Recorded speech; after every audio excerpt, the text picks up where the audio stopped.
up out the way, don't get your shit splat. Stop, let this shit slide and get your lick back. And get your lick back, get your lick back. If a nigga owe you something, ain't no chit chat. Better stay up out the way, don't get your shit splat.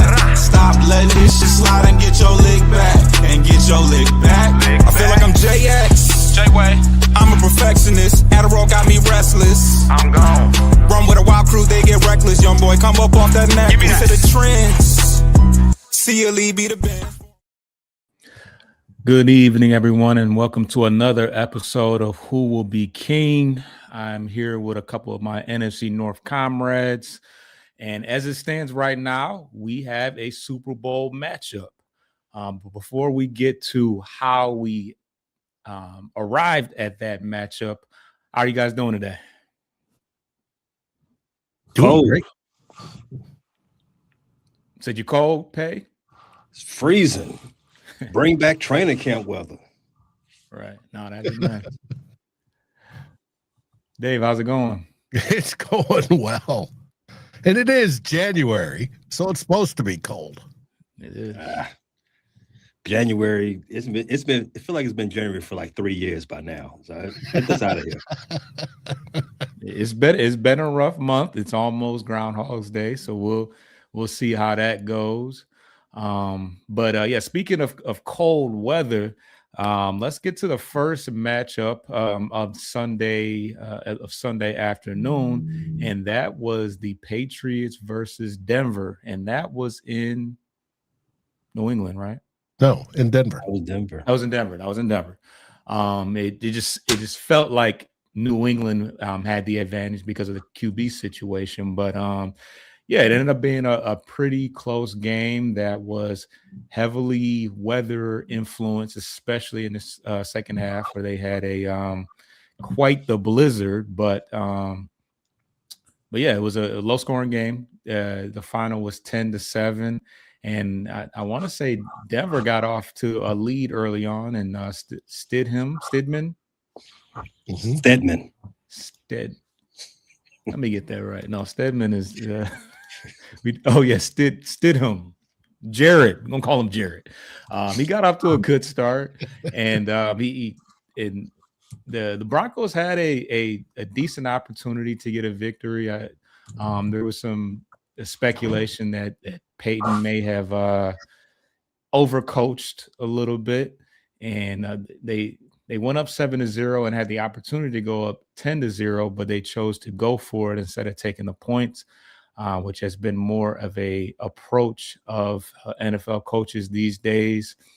And by the time we got to the second half, there was not much moving the ball offensively on either side.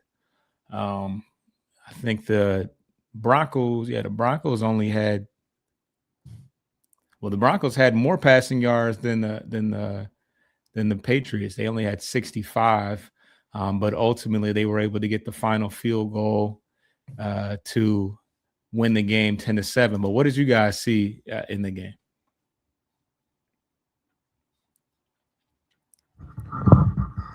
I saw in the second half. That's for sure.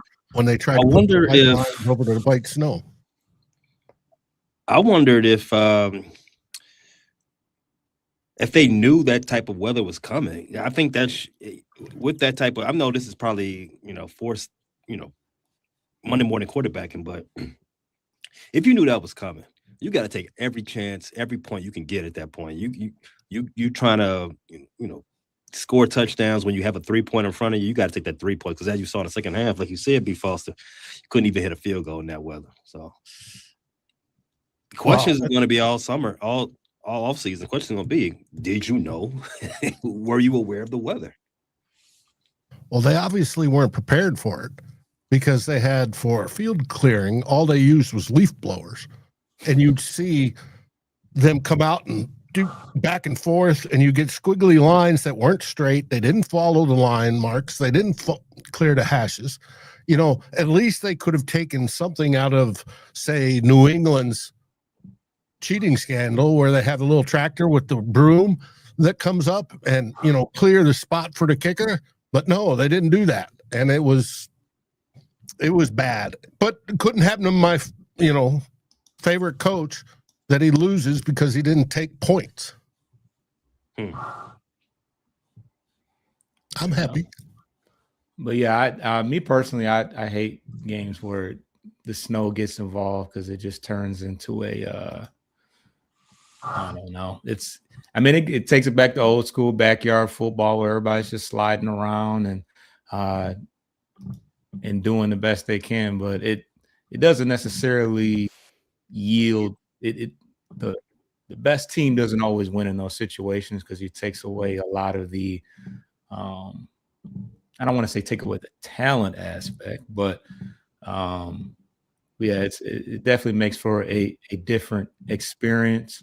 A lot of people discount the fact that it kind of makes it easier to pass the ball in a sense, maybe even more so than the rain elements because, the receivers have the advantage of knowing, when they're going to stop and corners not wanting, not wanting to get beat deep and, they can't, it's more difficult for them to change direction. But in this particular situation, neither team was really able to move the ball passing wise. And as we talked about, field goals were a lot more difficult to convert. So,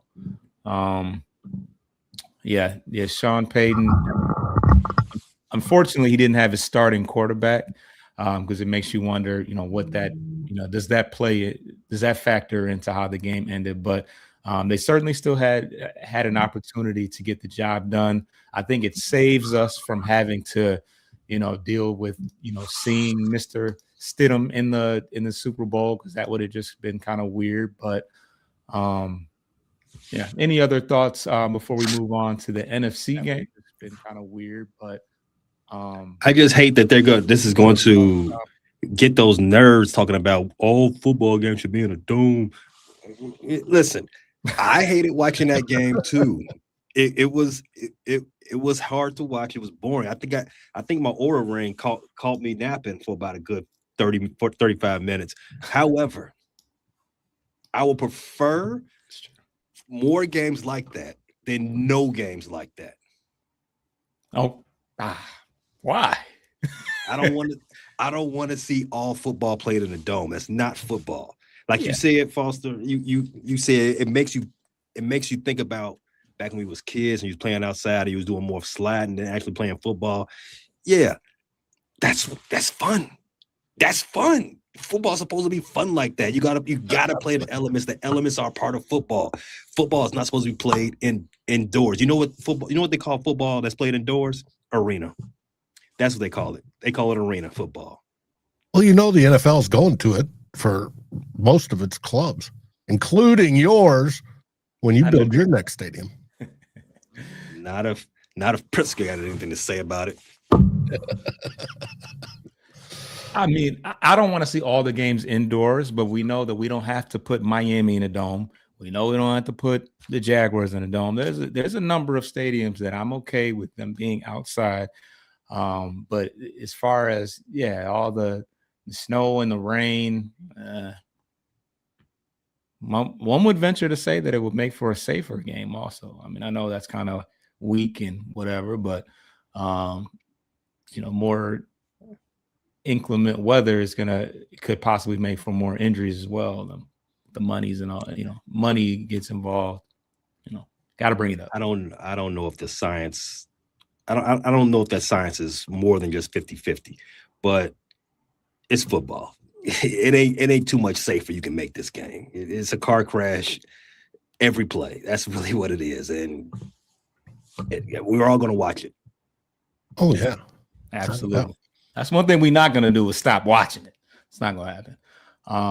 But let's get to more. We talked about it last week. This was going to feel like South Beach in comparison to the New England game. And that was the Rams versus Seahawks, and that took place in Seattle. This was a pretty high-scoring game. The final score was 31-27, and I predicted that the Rams would win.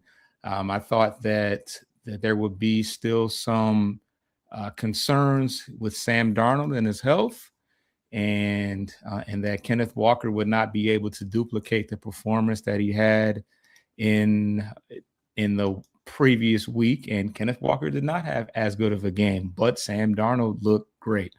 It was a classic quarterback, duel between two of the top in the NFC, and I don't think they disappointed in any way.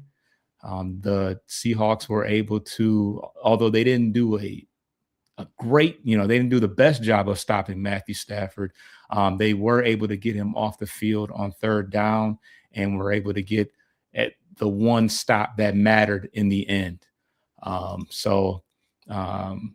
Sam Darnold was able to get over that hump and beat the Rams. They obviously put him out last year, and I'm sure he feels very vindicated after being essentially ran out of Minnesota, that he's now in the Super Bowl. So what are you guys' thoughts about this game? It was much more entertaining to watch than the first game was. Yeah. The first game was a snoozer because of lack of points. This game was who's going to throw the last touchdown is probably going to win it sort of game, which I thought was fantastic. Sam Darnold put any questions out of people's minds about whether he can hold up under pressure. The Rams have always been tough for Sam. It's one of the reasons why the Vikings let him go. And my fans are crying about that.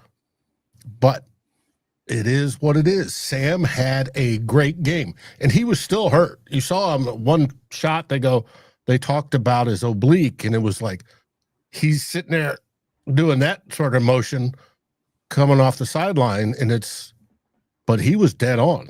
346 yards, 3 TDs. He was great. I'm in this dynasty league in fantasy football, and we can have 2 keepers. I've been going back and forth between, do I keep JSN or do I keep Ashton Johnson? It's no debate no more.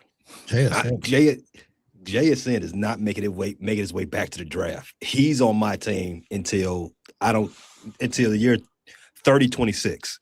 It's never gonna happen. That man is a beast. That was a heavyweight fight between him and Puka. Going back and forth, making spectacular catch after spectacular catch, and just continually getting open to the point where they was asking JSN like, "Hey, why are you always open?" Like, it's what I do, bro. I wake up in the morning, I piss excellence. Shout out to my boy Ricky Bobby. That game, it made up so much for the previous game that it was basically 2 games in one. Like you said, also whoever has the ball last is probably going to win that game. Unfortunately, LA were not able to come up in that clutch like that. But I felt like Seattle was the strongest team going into the playoffs. They had all the momentum. I think they're on a 10-game win streak now at this point, and I don't think New England, spoiler alert, I don't think New England's the team that's going to stop them. And they've just in the 3 games that they played LA, I felt like the first game wasn't the true representation of Seattle Seahawks. I think that was just an outlier. The second game and the last game, of course, was really Seattle, and they're gonna be hell to pay. They might be BTA in that division for a while. Looks like they found a quarterback. Back-to-back years of 14 wins. Only one other quarterback's done that. Yeah. Is he underpaid, Dave? Is he underpaid? Yes, he is. Hey, the Seattle Seahawks got him for a steal. It was basically a 1-year deal. It's a 3-year signing contract, but basically a 1-year deal for whatever it was they paid him this year, and then up to it's a 3-year, $100 million deal. They're happier and all get out. Mm-hmm.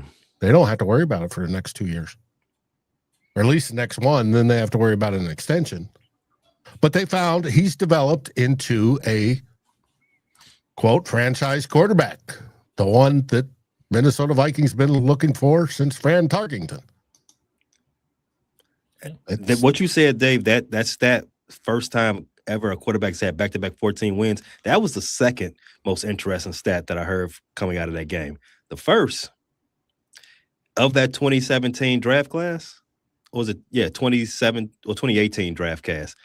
He's the only quarterback that's been to Super Bowl twice, not just once, twice. He went with the Rams. What was it? The Rams, right? Okay, back up with the Rams. So true. Josh Allen, none. Lamar Jackson, none. Baker, none. He's been twice. He's the first one as a starting quarterback to get there too. That's crazy.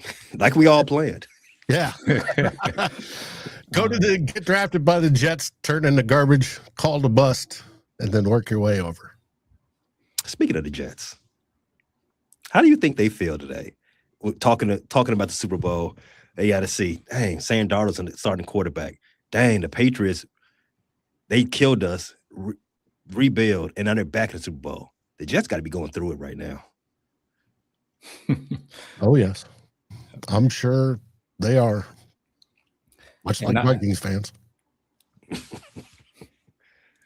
And out of the QB class, I'm not sure what year it was. The year that Sam Darnold was drafted, Baker Mayfield, Darnold, Josh Allen, Josh Rosen, who many of you probably forgot about, who was drafted by the Cardinals, and Lamar Jackson. Sam Darnold is the first one to make the Super Bowl. Most would have probably thought Josh Allen or Lamar Jackson, maybe even Baker Mayfield, but Sam Darnold is the first to make it. Well, you said he made it. You said he made it. He was the backup with the Rams. Is that what you said? Mm-hmm. But that doesn't count, does it? I mean, he knows it's not. This isn't new to him. So the experience counts. He didn't play. He was there though. The whole lead up, the prep, all that. He understands what he understands is. So as a quarterback, it all counts for him. Rather, maybe not counting on his football reference, but it counts. Absolutely. And execution and on special teams is always important. There was a big muff punt by Xavier Smith that definitely could have swung the momentum a little bit. So it is all important. There's not one individual or one side of the ball that is less impactful. It can all make a difference. Let's get to the first break, and then let's talk coaching hires on the other side of that.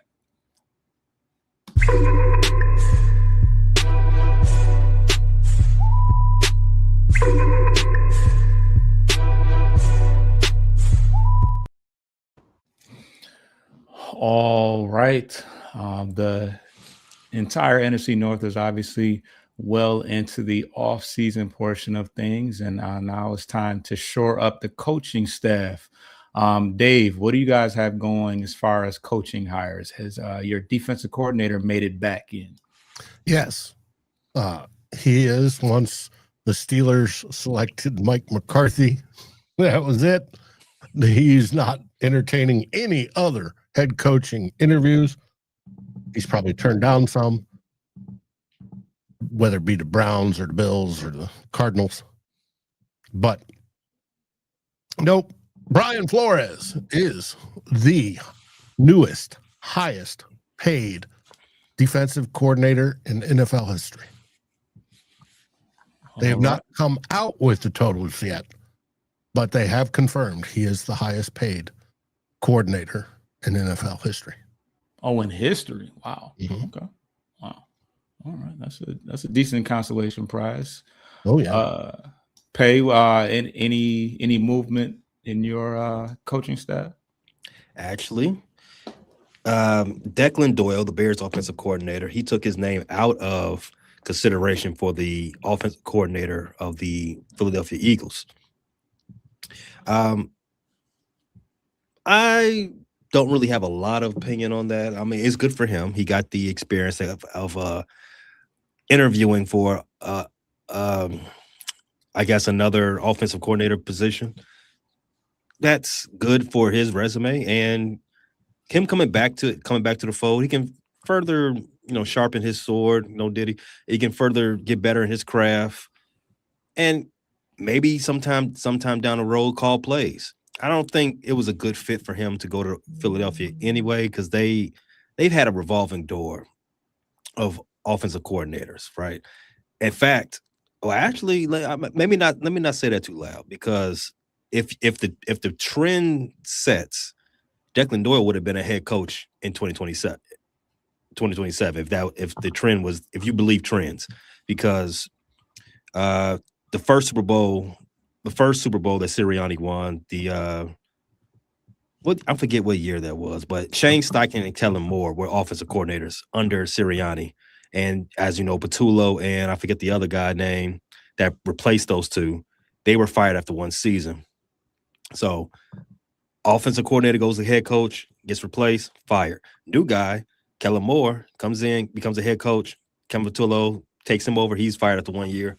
Declan Doyle could have been a head coach, but maybe not the right time for him. And like I said, Philadelphia is probably looking for somebody with a little bit more experience in play calling, so they don't have to keep doing this revolving door thing. So, man, experience matters for Declan Doyle. I'm happy that he got the interview experience, but come on back, get some more of that play calling and offensive coordinator experience. And next year, might be getting some head coaching nods. You never know. Absolutely. And last week we talked about the Detroit Lions hiring Drew Petzing as the offensive coordinator. They have since then gone out and hired Mike Kafka as the passing. I think he's what's his role? I think he's the passing game coach, or he's got a high role to help the offense. And Drew Petzing, he's a former quarterback. He's been coaching for 10 years. And most recently, he was the Giants offensive coordinator and also assistant head coach. And if you're a Lions fan, you probably remember the moment that the Lions probably had their eye on him. And it was when we played against them and he drew up that play that resulted in Jameis Winston getting the ball back on a throwback. And the Giants gave us some problems. We nearly lost that game. Actually, we were able to, get the victory. But I think that one of the standout things for him is that he's been able to maximize and be adaptable, because by that point he didn't have Jackson Dart, he didn't have Scatterbo. There was a lot of, and then he was out of the receiver. What's the receiver's name early in the year? I can't remember his name. I think he went to Tennessee. Malik Neighbors. Neighbors. Yeah. He was able to, he managed to have some success with less, and he'll have a lot more weapons. And I think that it's my understanding that he's going to be where Petzing is going to be more in charge of the running game aspect. He's going to assist with making sure the passing game is under control. Pay, you kind of talked about it, how Marvin Harrison kind of struggled under his system. So I made that should shore up any questions of whether or not we can make things happen through the air with our receivers. But that's the lone coaching hire that we've had in the past week. Now, as we look at the rest of the NFL, whoa. There's more coaches involved in the NFC North than just that. Oh, yeah. I just skimmed right past the Packers. Go ahead. Well, besides the Packers, let's go with Chicago Bears. Oh. You guys let Eric Bieniemy go. Yeah. So about that last week. Who's going to replace him? We haven't replaced the running backs coach as of yet. Okay. Will it be a big name just like Eric Bieniemy was? Probably not. But when we figure that part out, that will, I don't know how much fanfare that'll get, because when do you ever talk about running backs coaches? Eric Bieniemy was a high end name, so that's what got all that attention. But as far as the entire staff, I am happy we are still retaining Antoine Randall. I'm happy we're still retaining Declan Doyle. I'm happy the Bears are still retaining Well, we did lose Al Harris, but that he was supposed to get the job at Green Bay. Why are we talking about Green Bay? He may, now that you talked about Mike McCarthy earlier, he may end up back over there because he played for Mike McCarthy. He coached under Mike McCarthy in Dallas. I mean, it fits, right? And if he can get that defensive coordinator gig, it all works out for him because he's due, and he's definitely, I guess, talented enough to be a defensive coordinator because he's everywhere he's been, the secondary has been off the chain. Dallas, Chicago. So yeah, Al Harris, props to him. Great job. I wish all the success to you. I'm glad you're not going to Green Bay because I didn't like you when you was a player. I don't want to have to dislike you as a coach too. Right. So perfect. If he ends up in Pittsburgh, I know that secondary is going to be hell to pay. And for you, Foster, you have a coaching position open.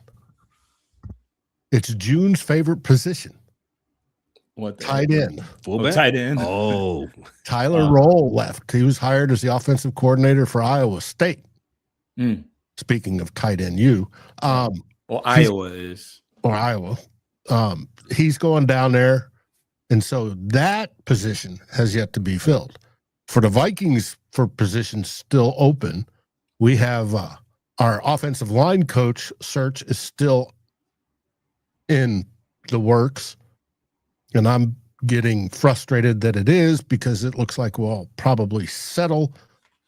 This will irritate me to no end. We lost Durante Jones, our DB coach.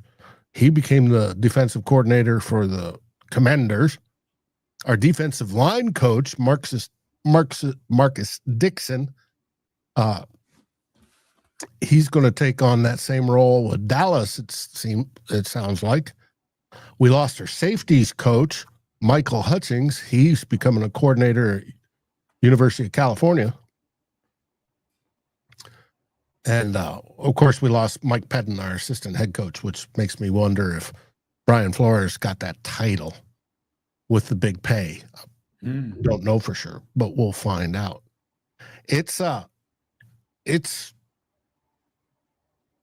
When you have a defense that good, you expect a lot of coaches to go from that defense, and they have.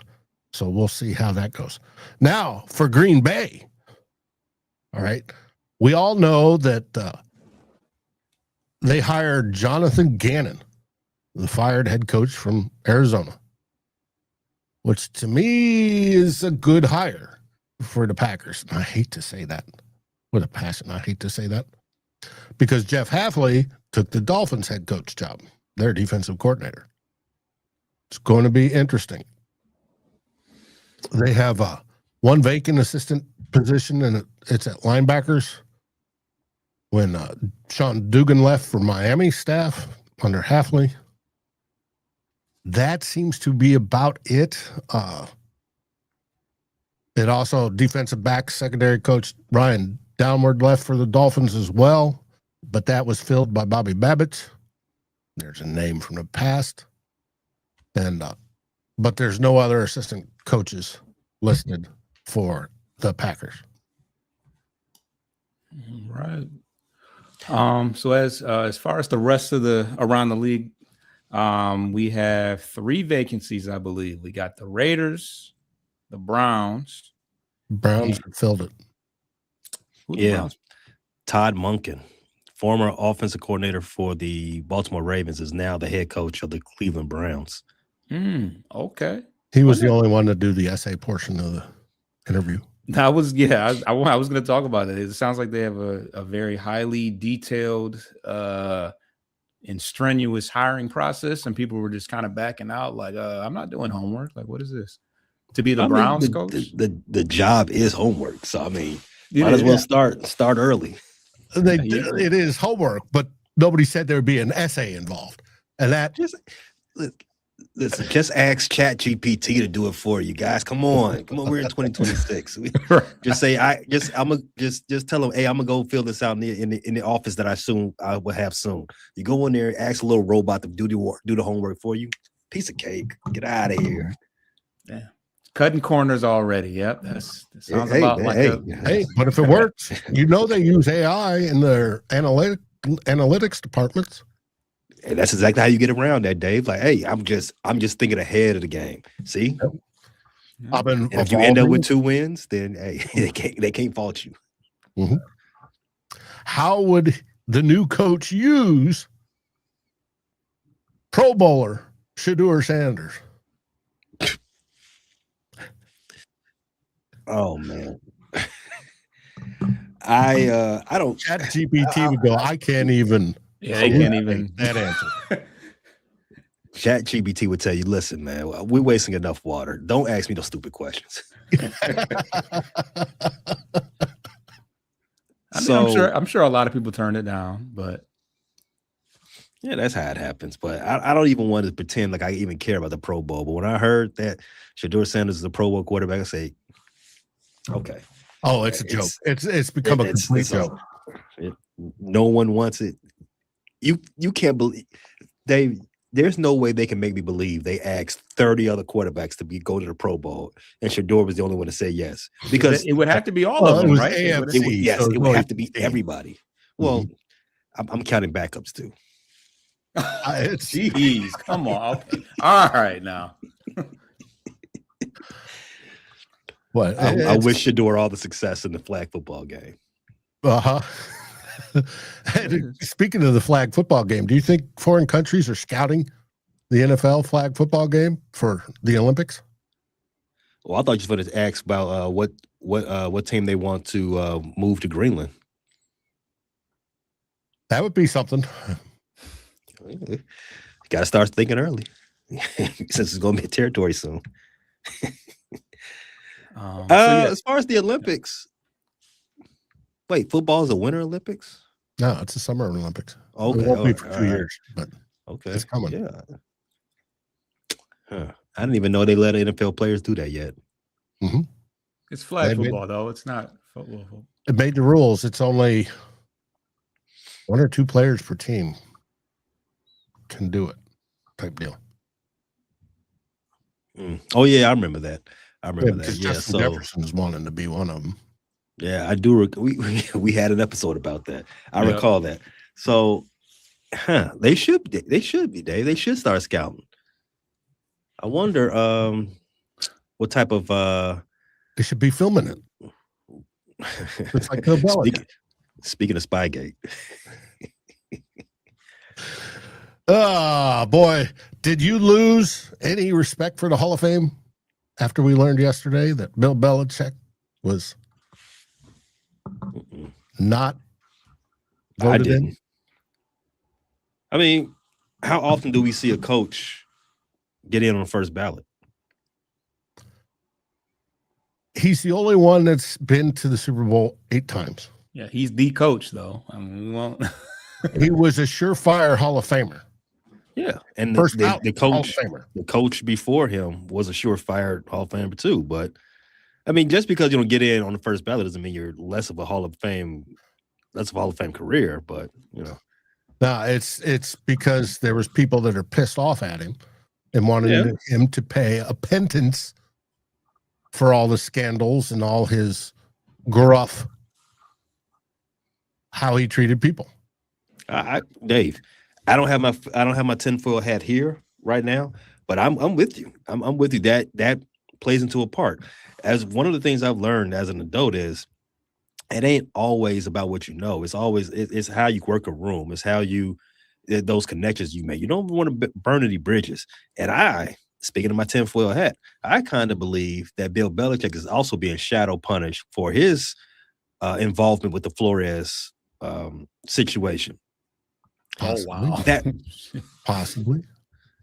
So, and then, but on a, I guess that's a micro level. But on a macro level, you do have his, I guess, feud with Robert Kraft and him working the rules, and not working the rules, but him working rooms because he has a lot more friends in those rooms than Bill Belichick does, and Jerry Jones has a lot more friends than Kraft does, which is why Kraft hasn't been in the Hall of Fame yet. So you gotta. There's only 50 voters, right? That amount of voters that limited amount of voters assumes that there's going to be some collusion. For him not to be voted in, I think that's 11 people have to say no. Yeah, I would have to believe that 11 he needed people. 40 out of 50 votes. Right. I will believe that those people would talk to, and those people all talk to each other and say, we're going to do a thing here. So he'll get in eventually. When you think about it in those terms, like there may be some shenanigans involved. Yeah, it happens. That's life, to be honest with you. That's just how things go. But I had no perceived thoughts that he was going to get in on the first ballot anyway. I didn't even know that he was up until they said he wasn't getting in. Like, oh, okay. Yeah. All right. We'll see you next year, Bill. It just, on top of Shedeur Sanders going to the Pro Bowl and this, it makes you wonder, are they going to fix the system? Pro Bowls are tied to contracts. Pro Bowls nowadays mean absolutely nothing. You're winning a popularity contest. And then if you choose not to play, we're going down the list to find a joke of a player. No offense to Cleveland fans, but somebody that shouldn't be there. And then when you get to the Hall of Fame, they're the ones that restricted this last year and said, we're going to let in fewer people than the truly greats. And then you take a truly great, whether it be Bill Belichick this year or, what's his name? Wide receiver. Took so long to get in. And there's a whole bunch of those. Terrell Owens, T.O., because he pissed off people. He pissed off the press. He pissed off a bunch of people.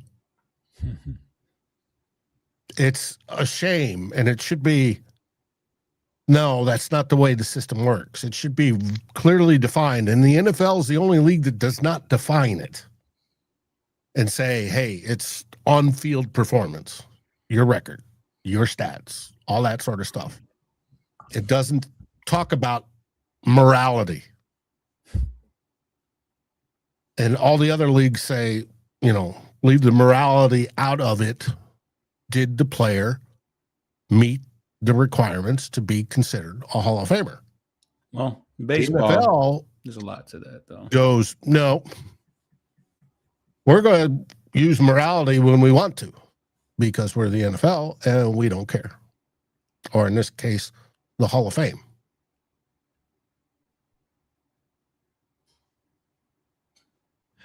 Yeah, you know what? Now that I think about it, no other Hall of Fame coach has ever been seen shirtless on a porch in Boston like Bill has. So I think he should have had to wait a while. Could be. We'll find out next year. He's not obviously going to be there this year, so we'll find out next year. Mm-hmm. Any predictions on the two vacancies we have with the Raiders and the Cardinals? See, this year is really tough because I think we spoke about this with so many vacancies and no real hot shot name. You're going to have a lot of first time and pretty unheralded guys getting jobs nowadays because you got Cignetti. He said he's not going to do it. Marcus Freeman's not going to do it. No one's interested in Bill Belichick. Not even the Hall of Fame. Not even Canton. So, Raiders. I was hearing that they had some interest with Was it the Raiders or was it the Cardinals? Well, one of them. I think Mike McDaniel was popping up for one of those. I think it was the Cardinals, but after he finally settled down on taking the Chargers job, those two, who would have thought those two would be openings before the Browns? Well, I think the Browns gave up, and they just took the first guy that said yes. Sometimes got thirsty. It's 3 a.m. at the bar. You got to make it. Yeah, that's exactly what. Now, for the Cardinals, as of yesterday, I heard from Diana Rossini. She reported that they interviewed Ron Rivera, Wow. and I think he was in retirement. Yeah. This is Joe Gibbs' situation without the Super Bowls. Uh-huh. And yeah, as you said, a lot of not a lot of hot names and a lot of new first-time head coaches. The Bills hired their former OC, Joe Brady. The Ravens, Jesse Minter, he was a defensive coordinator for the Chargers and also for the University of Michigan. And then Jeff Hafley, who's the former defensive coordinator in Green Bay. Right, let's get to the final break, and then we're going to talk about our first talk about mock drafts. Ooh.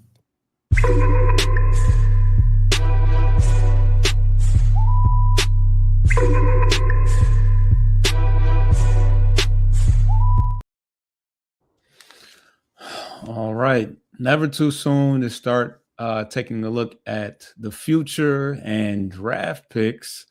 Let's just go around the room and you guys can throw out a couple of names if you want to, because obviously there's going to be a variety of different options depending on what needs you want to address. But first and foremost, say when you'll be drafted as far as the number, and then a player or two that you've been linked to. We can start with Dave. All right. The Minnesota Vikings are drafting 18th. We're the best of the worst teams.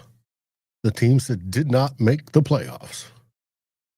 We are right behind the Detroit Lions.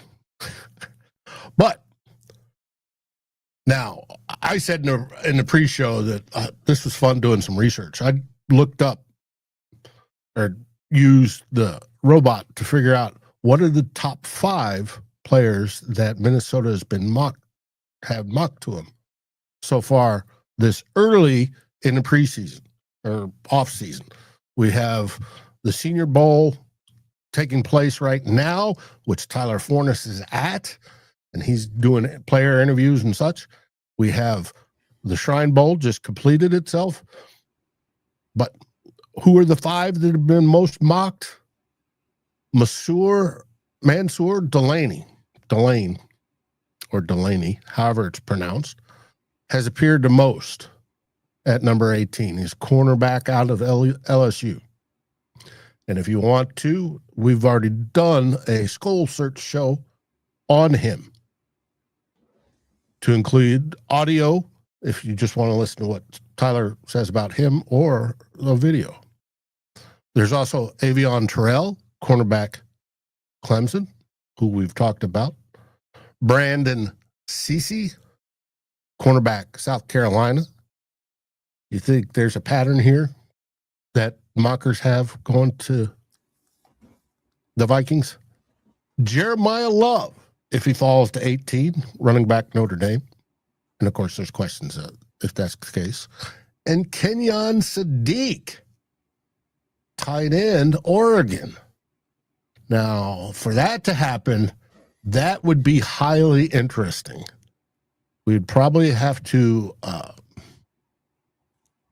let go a certain tight end, which I wouldn't want to do. But I don't know about drafting a tight end. They usually take years to develop. Who knows? But those are the 5 most for the Minnesota Vikings. Everybody in Atlanta heard you say that about a tight end, and they agree. The progressive is definitely a stair step for him. Mm-hmm. For Green Bay, if you want to go Packers, they have the top one is Lee Hunter, defensive tackle out of Texas Tech. Then Will Lee, cornerback Texas A&M. Dominique Orange, defensive tackle Iowa State. Zion Young, edge, defensive end type out of Missouri. And Julian Neal, cornerback, Arkansas. So everybody's figuring they'll go defense. Pay what you got. Well, the Bears haven't drafted this late in the first round. It was for a while. The Bears have the number 25 pick. They own all their first 3 picks in this draft. I think the Bears actually own all their picks this draft. I know we're owed a pick by the Rams in the 4th round. But just speaking about the first round, as of right now, we've a lot of guys are slated to be in the back half of that round are right up what the Bears are looking for. The Bears have a lot of expiring contracts on the defensive side of the ball, and you got guys like Keldick Falk, who's an edge out of Auburn around that type. Denzel Boston, he's a wide receiver. Don't need another one of those. Ryan Poles, we do not need any more high-priced receivers. You heard me. Don't you do it. Lee Hunter, defensive tackle, maybe a 3 technique out of Texas Tech. The Bears, the experiment with Javon Dexter, I'm gonna call it. I don't think it's gonna work out. He hasn't really hit his stride yet as a 3 technique, and he's coming up on his 4th season. If he ain't there now, then you probably should start thinking about replacing him. That's just that's how you do things in the league. I'm not saying I'm not hating. I'm just saying. We struggled in getting to the quarterback, and we struggled in stopping the run. A lot of that comes right up the middle. Got to figure some things out. And Billingsley, I don't know what they told him at his exit interview, but I hope they gave him a diet plan, because he was not getting off the block. He was struggling to get off the block. I like him when he's on, he's great, but we got to get better. And this guy Lee Hunter from Texas Tech, their defense was pretty formidable this season. He's slated to be around the back end of the first round as well. You got Avion Terrell out of Clemson as a cornerback. You got Dylan Diamond, I don't know if I'm saying his name right, safety from Oregon. The Bears, both starting safeties are on expiring contracts. We're having a debate every day about, are we bringing Jaquan Brisker back? What about Kevin Byard? He's a leader in the locker room. 33. I don't know what you want to do with there. So a lot of questions. CJ Gardner-Johnson, we signed him in the midseason. He plays safety. Do you bring him back? Never know. CJ Allen, my co-host, Q, he says the number one position group that needs to be upgraded this offseason is the linebackers. And CJ Allen is a linebacker from Georgia. You love Georgia Bulldogs offense and defense. So should be on everybody's draft board over there at Hallis Hall. But here's the guy that I'm looking at right now. It's Caleb. I love having Caleb's on my squads. Caleb Lomu, offensive tackle from Utah. He's a left tackle, and he's got a lot of good grades coming out of him. I don't know what's going to happen when we get into the draft process and get into the combine, if his name starts to rise up. But Caleb Lomu, the left tackle, listen, the Bears thought they had solved their left tackle crisis when they slotted Ozzie Trapillo into that spot, who was a right tackle by trade, and he played well. Then he had a patella tendon injury in that last Packer game, and that's pretty much going to knock him out for 365 days. And for a guy his size, you don't know how that's going to affect him for the rest of his career. It's a tough break, kid. But if that guy, if one of the better left tackles are sitting right there in front of you at the back of the first round, it's hard not to say, hey, that's the guy we got to pull the trigger on, and we got to figure some other things out on the other side of the ball later on in the draft. It's a lot of things the Bears could do, but from what I just read, a lot of the prospects that are slated at the back of that draft fit right into where the Bears need to some holes the Bears need to fill for this upcoming season. All right. And we got 3 different guys that I've been seeing mocked to the Detroit Lions. Of course, the offensive line is a high priority. So Mel Kiper has, I'm going to butcher his name. I think his name is Ola Vavega Ion. He is a Good job. guard. Or Yeah. Ion Vega. Yeah. Okay, I got it. Okay. And he's a guard out of Penn State. And he's known, most notably known for his block sustainability. He has not allowed a sack since 2023. He's a first-team All-American and a two-time Big Ten selection in 24 and 25. The interior is something that is definitely high priority. And in the event that we went and got a guard in the first round, you move Tate Ratledge to the center position. You let Mahogany rock one side, and then you bring in Mr. Ione on the other side of that. And then have you heard of Brandon Thorne?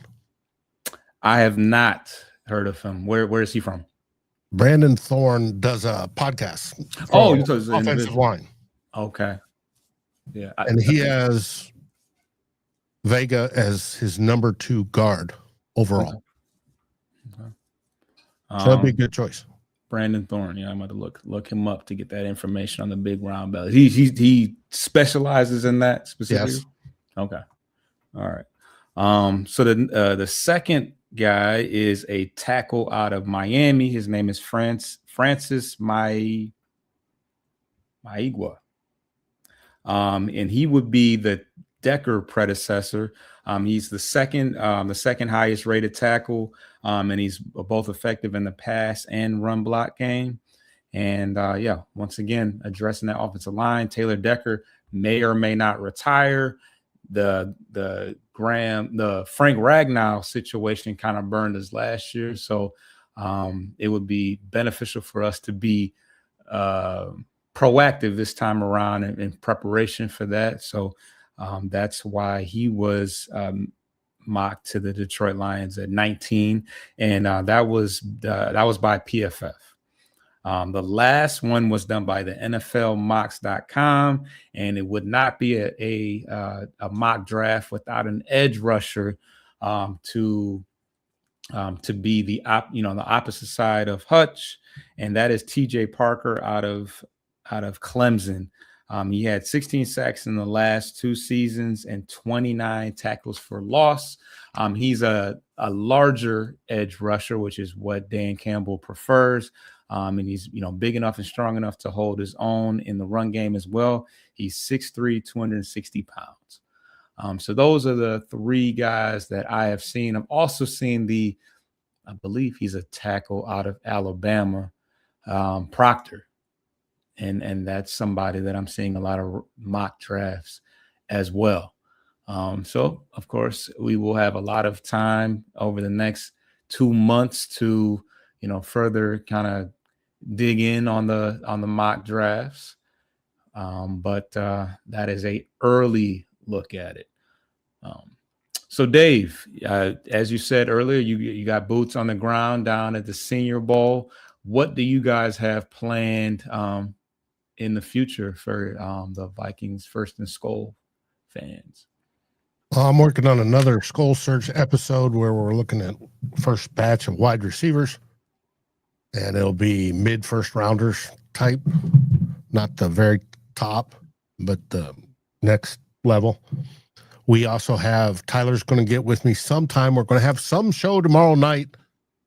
Question of time and availability because they moved the practices to later in the afternoon, so we're not sure how that's going to go. We'll have something there. And we'll have 2 bloggers on Sunday, as usual. So we'll have stuff coming out. Just keep your notifications turned on Vikings First and Skol, and you'll have all sorts of content. All right. And Pay, what you got going on? We are getting ready to tackle this NBA trade deadline.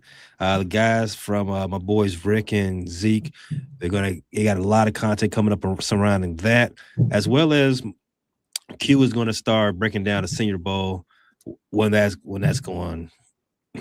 Other than that, just be prepared. You definitely want to hit that notification bell when Frustrated Chicago Sports Fan Channel drops anything, because none of it's a waste of time.